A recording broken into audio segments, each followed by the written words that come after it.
आज की इस विस्तृत चर्चा की शुरुआत एक बेहद दिलचस्प और बहुत ही गहरे आध्यात्मिक विषय से करते हैं। जी, बिल्कुल। जो लोग आध्यात्मिकता को करीब से समझते हैं, उनके लिए ये बातें शायद नई न हो, लेकिन आज का ये गहन अध्ययन सत्संग के वास्तविक और सबसे सूक्ष्म अर्थ को पूरी तरह से डिकोड करने वाला है। बिल्कुल सही कहा। आज का जो मुख्य उद्देश्य है वो आध्यात्मिक साधना के नियमों पर विस्तार से बात करना है और साथ ही आधुनिक युग की एक महान संत तपोविनी माता के असाधारण जीवन से प्रेरणा लेना है। और शुरुआत में ही ये स्पष्ट कर देना बहुत जरूरी है कि आज की इस पूरी चर्चा का एकमात्र आधार अत्यंत समृद्ध गायत्री चैतन्य है। हाँ, गायत्री चैतन्य। जी, ये गायत्री चैतन्य ही वो दिशा सूचक है जो आध्यात्मिक प्रगति के उन गूढ़ रहस्यों को समझने में मदद करेगा जो अक्सर सामान्य दृष्टि से ओझल रह जाते हैं। सही बात है। तो इस विस्तृत चर्चा का मिशन यही समझना है कि कैसे आध्यात्मिक ज्ञान को केवल किताबी या फिर किसी बौद्धिक विमर्श तक सीमित न रखकर उसे रोजमर्रा के व्यवहारिक जीवन में उतारा जा सकता है। और ये भी समझना है कि कैसे एक सच्चे गुरु का मार्गदर्शन इंसान की जीवन दिशा को पूरी तरह से बदल सकता है। बिल्कुल। इन जटिल आध्यात्मिक विचारों को सरल, स्पष्ट और आज के समय के अनुसार व्यवहारिक तरीके से समझने के लिए ही आज ये चर्चा हो रही है। और जैसा कि हमेशा होता है, विशेषज्ञ विचार साथ है जो इस विषय की गहराई में ले जाएंगे। जी, आमतौर पर जब भी सत्संग की बात होती है तो सुनने वालों के दिमाग में भजनों, कीर्तन या फिर किसी धार्मिक सभा में बैठने की छवि उभरती है। हाँ, ज्यादातर लोग यही सोचते हैं। लेकिन गायत्री चैतन्य इसका जो शारीरिक और वैज्ञानिक पक्ष सामने रखता है वो इस आम समझ से बहुत आगे की बात है। तो इस बुनियादी धारणा और गायत्री चैतन्य के गहरे अर्थ के बीच के अंतर को कैसे समझा जाए? ये बहुत ही सटीक शुरुआत है। देखिए, आमतौर पर सांसारिक जीवन में सत्संग को एक सामाजिक या सामूहिक गतिविधि के रूप में देखा जाता है, जैसे कुछ अच्छे लोगों के साथ समय बिताना। लेकिन गायत्री चैतन्य से जो ज्ञान प्राप्त होता है वो इस सतही धारणा को पूरी तरह से एक नए और वैज्ञानिक स्तर पर ले जाता है। वैज्ञानिक स्तर पर मतलब वो कैसे? गायत्री चैतन्य स्पष्ट रूप से बताता है कि सत्संग के अर्थ बहुत गहरे और बहुआयामी हैं। सत्संग केवल बाहरी दुनिया के लोगों का मिलन नहीं है, बल्कि यह इंसान के शरीर के भीतर चलने वाली एक अत्यंत सूक्ष्म और ब्रह्मांडीय प्रक्रिया है। अच्छा? इसे शरीर विज्ञान और ऊर्जा के नजरिए से समझाया गया है। गायत्री चैतन्य के अनुसार सत्संग वास्तव में शरीर के भीतर प्राण और अपान वायु का ऐक्य है। प्राण और अपान? जी, यानी जो जीवन रक्षक श्वास हम भीतर लेते हैं जिसे प्राण कहते हैं, और जो श्वास बाहर छोड़ते हैं यानी अपान, उन दोनों के बीच का पूर्ण संतुलन और उनका आध्यात्मिक मिलन ही सच्चा सत्संग है। ये तो बहुत ही अलग दृष्टिकोण है। इसे एक तरह से ऐसे समझा जा सकता है जैसे किसी पुराने रेडियो पर सही स्टेशन खोजने के लिए नॉब को घुमाया जाता है। हाँ, बिल्कुल। जब तक सही फ्रीक्वेंसी नहीं मिलती तब तक शोर सुनाई देता है। बिल्कुल। लेकिन जैसे ही सुई सही जगह पर आती है, आवाज बिल्कुल साफ हो जाती है, एकदम स्पष्ट। बस प्राण और अपान का ये संतुलन शरीर के भीतर उसी स्पष्टता और स्थिरता को जन्म देता है। एक मिनट, यहाँ थोड़ा रुक कर इसे और गहराई से समझते हैं। प्राण और अपान की बात तो स्पष्ट हो गई, लेकिन गायत्री चैतन्य में एक और बहुत ही काव्यात्मक बात कही गई है। नाभि में स्थित सूर्य तत्व और मस्तिष्क में स्थित चंद्र तत्व का संयोग। जी, ये बहुत ही महत्वपूर्ण है। ये सुनने में बहुत सुंदर लगता है, लेकिन शरीर विज्ञान या रूपक के नजरिए से इसका असल मतलब क्या है? कोई व्यक्ति इसे अपने भीतर कैसे महसूस कर सकता है? यह एक बहुत ही शानदार रूपक है जिसे गायत्री चैतन्य में बेहद खूबसूरती से पिरोया गया है। अगर हम इसे आसान भाषा में डिकोड करें तो नाभि में जो सूर्य है वो इंसान की अग्नि, उसकी पाचन शक्ति, उसकी ऊर्जा और कर्म करने की तीव्रता का प्रतीक है। मतलब वो एक तरह का पावर हाउस है। बिल्कुल। सूर्य ऊर्जा देता है लेकिन वो जला भी सकता है। दूसरी ओर मस्तक में जो चंद्र है वो शीतलता, शांति, मानसिक स्थिरता और जागरूकता का प्रतीक है। अग्नि और शांति का संतुलन। हाँ, अक्सर लोग या तो बहुत अधिक सक्रिय और बेचैन होते हैं या फिर बहुत अधिक सुस्त।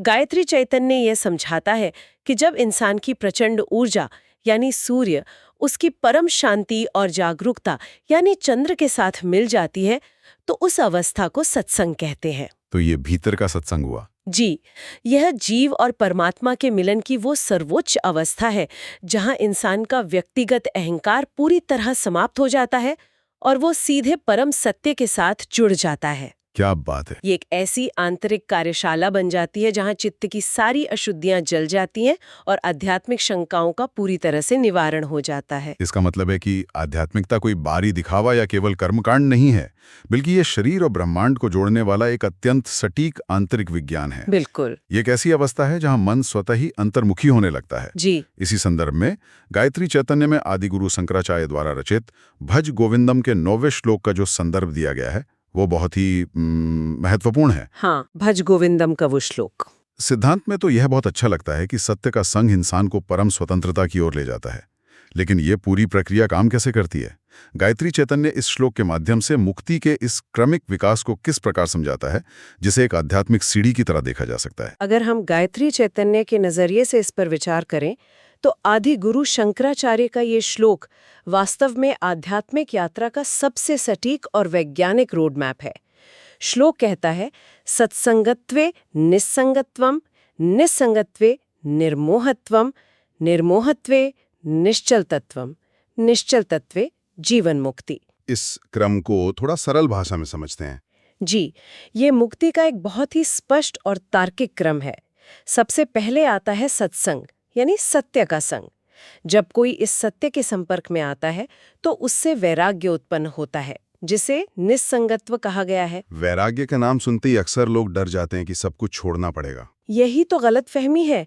वैराग्य का मतलब सब कुछ छोड़कर पहाड़ों पर भाग जाना नहीं है। इसका सीधा सा मतलब ये समझना है कि बाहरी भौतिक वस्तुएं अस्थायी हैं। एक तरह की समझ आना। बिल्कुल। फिर दूसरा कदम है निर्मोहत्व, यानी मोहभंग। जब व्यक्ति को ये समझ आ जाता है कि ये नई गाड़ी, ये बड़ा घर या ममता और स्वामित्व की भावना खत्म होने लगती है। एकदम सही।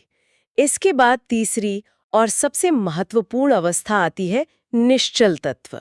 इसका मतलब है मन की पूर्ण स्थिरता। निश्चल तत्व।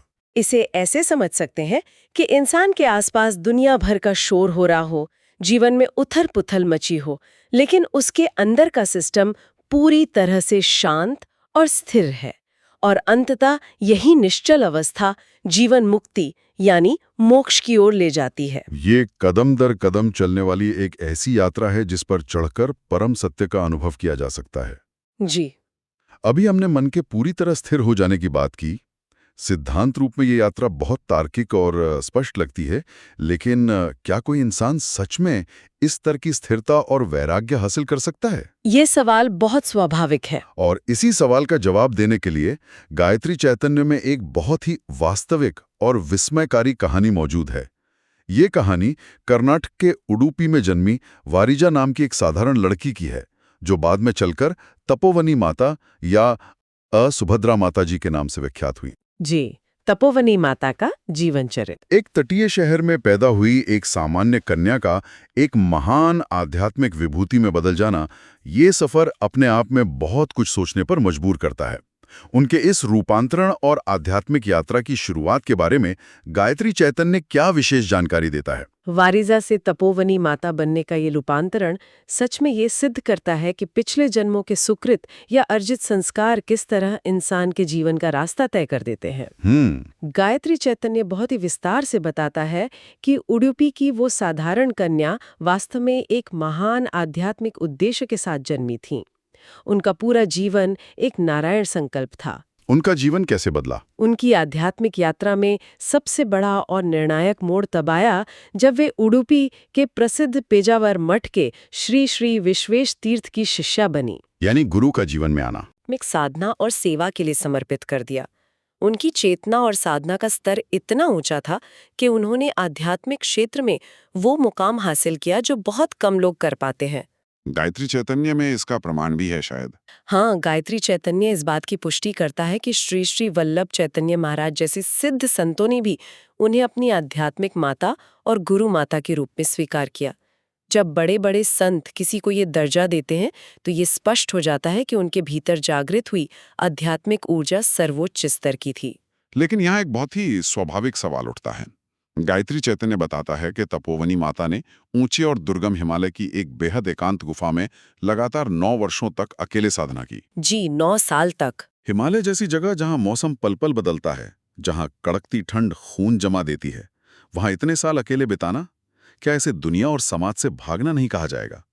गायत्री चैतन्य इस एकांतवास और समाज के प्रति जिम्मेदारियों के बीच किस तरह का दृष्टिकोण प्रस्तुत करता है? ये कठोर तपस्या असल में किस उद्देश्य से की गई थी? ये एक बहुत ही महत्वपूर्ण दृष्टिकोण है जिस पर अक्सर बहस होती है। बाहर से देखने पर यह पलायन लग सकता है, लेकिन गायत्री चैतन्य इसे पूरी तरह से अलग नजरिए से समझाता है। वो नजरिया क्या है? ये दुनिया से भागना नहीं था, बल्कि ये दुनिया की बेहतर सेवा करने के लिए खुद को भीतर से पूरी तरह तैयार करना था। उस हिमालयी गुफा की कल्पना कीजिए, जहां खून जमा देने वाली ठंड होती है, कोई आधुनिक सुख सुविधा नहीं होती, जीवित रहने के लिए संघर्ष करना पड़ता है। बिल्कुल, वो बहुत ही कठिन परिस्थिति नहीं होगी। ऐसी जगह पे लगातार 9 साल बिताना इंसान की शारीरिक सहनशक्ति से बाहर की बात है। लेकिन तपोवनी माता के लिए ये कोई सजा नहीं थी। वे वहां नारायण के निरंतर नाम स्मरण में आनंद का अनुभव कर रही थीं। ये उनकी साधना की शक्ति थी। हाँ, और सबसे बड़ी बात यह है कि इस एकांतवास ने उन्हें कठोर या दुनिया से कटा हुआ नहीं बनाया।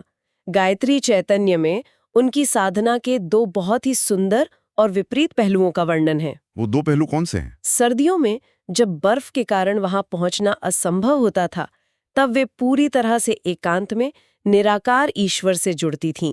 लेकिन जैसे ही गर्मियां आती थीं और हिमालय में तीर्थयात्रियों की भीड़ उमड़ पड़ती थी, उनका व्यवहार पूरी तरह बदल जाता था। तब वो क्या करती थी? वे गुफा से बाहर आती थीं और यात्रियों की सेवा में लग जाती थीं।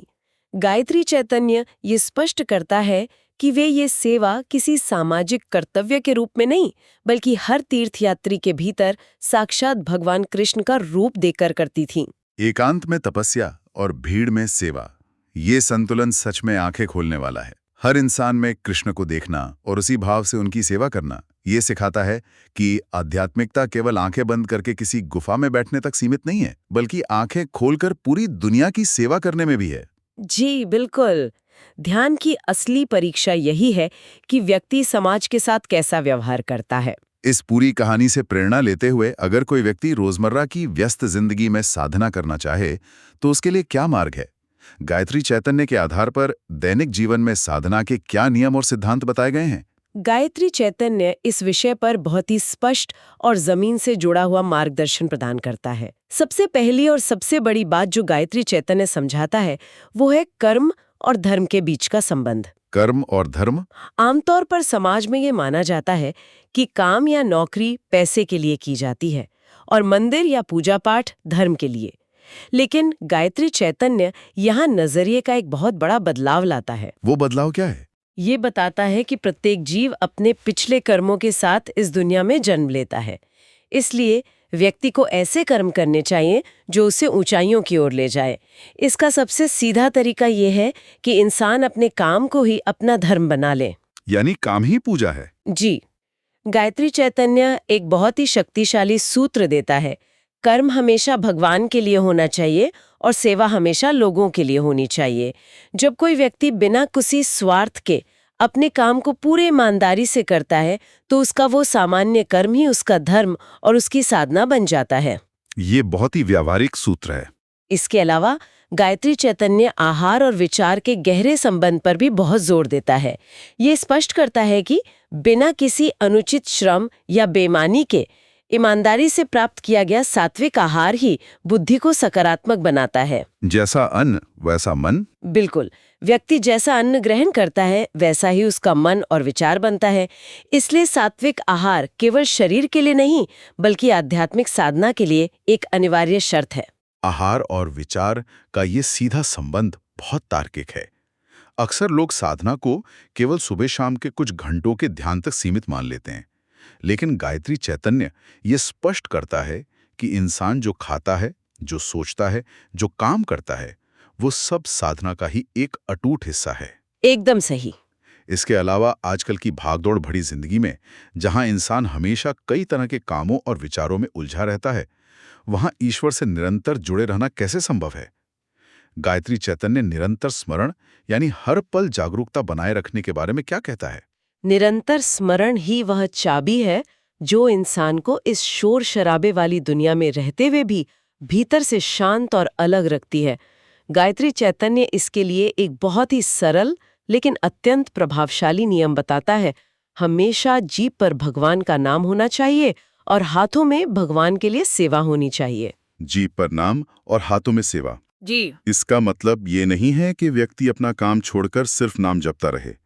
इसका मतलब है कि इंसान चाहे दफ्तर की भीड़ में हो या घर के किसी एकांत कोने में, उसे अपने आंतरिक व्यक्तित्व के प्रति जागरूक रहना चाहिए।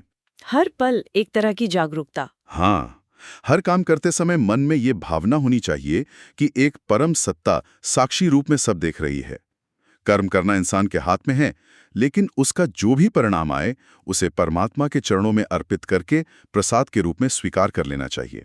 ये समर्पण भाव बहुत जरूरी है। इसके साथ ही गायत्री चैतन्य ये भी कहता है कि एक साधक को अपनी आंतरिक दृष्टि यानी अंतर्दृष्टि विकसित करनी चाहिए।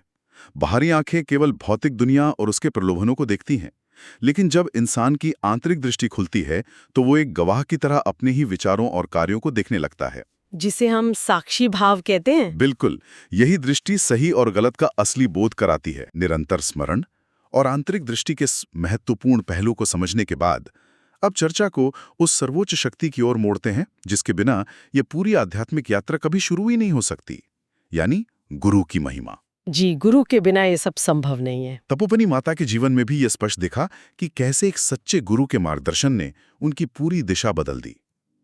गायत्री चैतन्य के हवाले से अगर हम समझें तो एक सच्चे गुरु का वास्तविक अर्थ क्या है? समाज में गुरु को लेकर जो धारणाएं हैं, उससे गायत्री चैतन्य का अर्थ कितना अलग है? गायत्री चैतन्य के अनुसार गुरु शब्द कोई ऐसी उपाधि नहीं है जिसे आसानी से किसी को भी दे दिया जाए।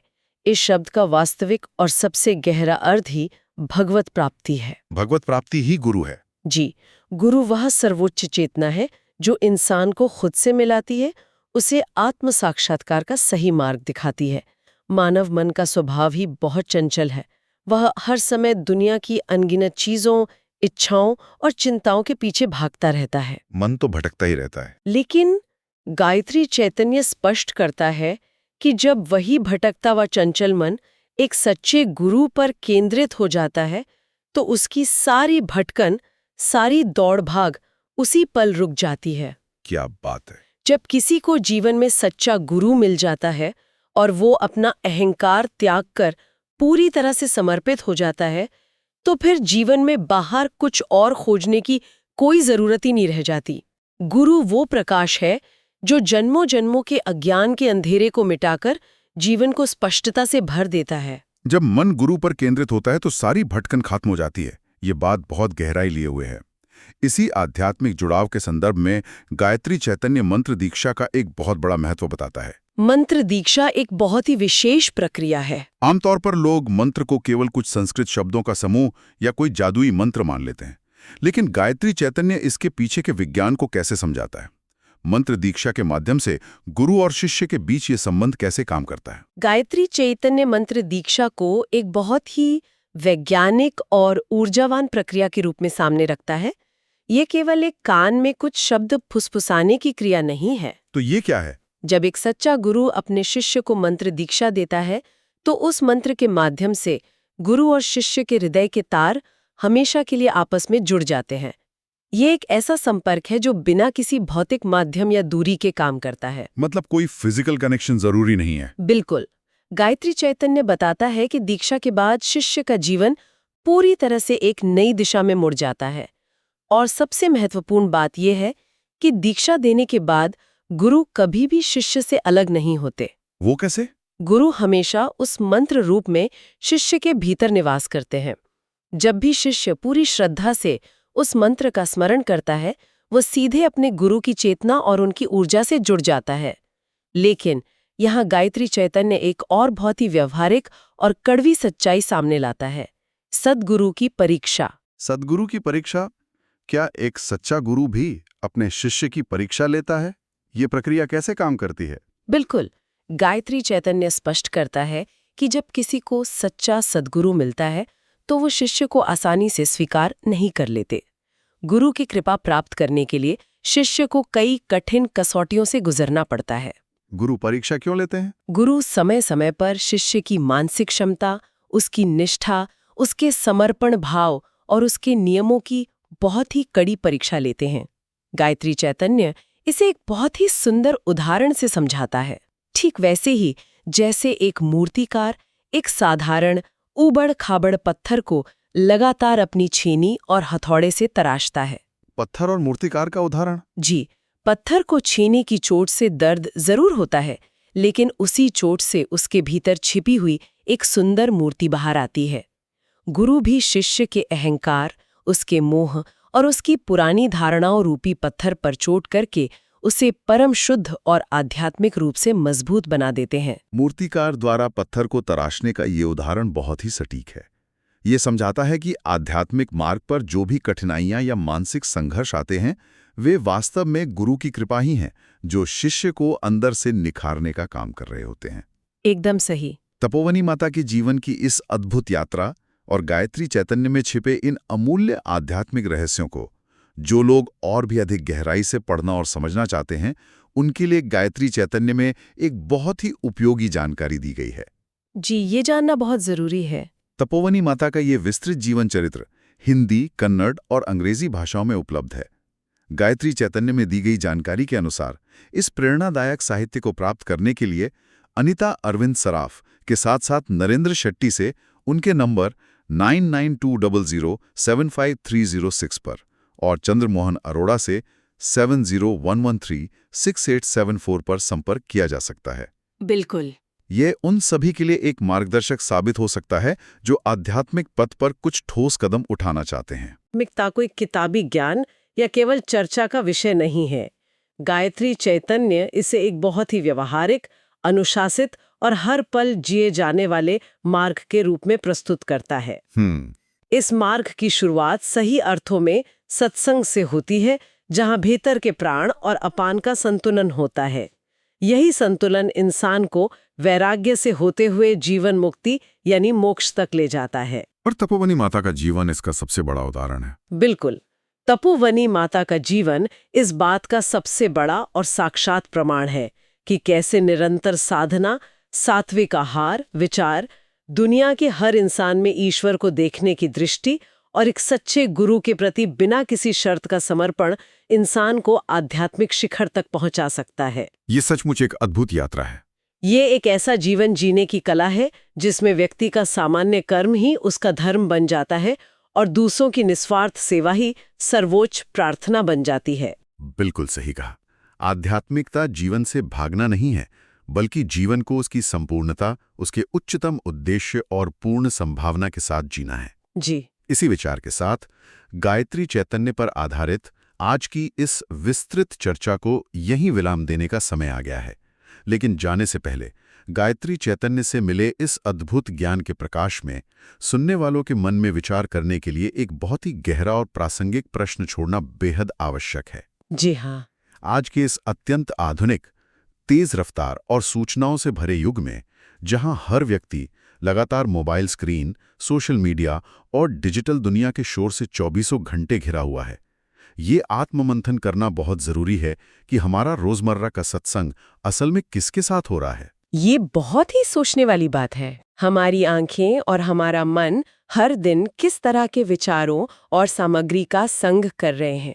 क्या हमारे मन को हर पल आकार देने वाला यह आधुनिक और डिजिटल संग हमें उस मानसिक स्थिरता, शांति और अंतिम स्वतंत्रता यानी उस निश्चल तत्व और मुक्ति की ओर ले जा रहा है जिसकी बात गायत्री चैतन्य और आदि गुरु शंकराचार्य ने की थी? या फिर कुछ और ही हो रहा है? या फिर यह अनजाने में ही हमें चिंता, तनाव, ईर्ष्या और भौतिक इच्छाओं के और अधिक गहरे बंधनों में जकड़ता जा रहा है? गायत्री चैतन्य के इस शाश्वत ज्ञान की रोशनी में हर किसी को दिन में कुछ पल रुककर अपने इस रोजमर्रा के डिजिटल और मानसिक सत्संग का पूरी ईमानदारी से मूल्यांकन जरूर करना चाहिए। क्योंकि इंसान हर पल जिसका संग करता है, धीरे धीरे उसका पूरा अस्तित्व वैसा ही बन जाता है।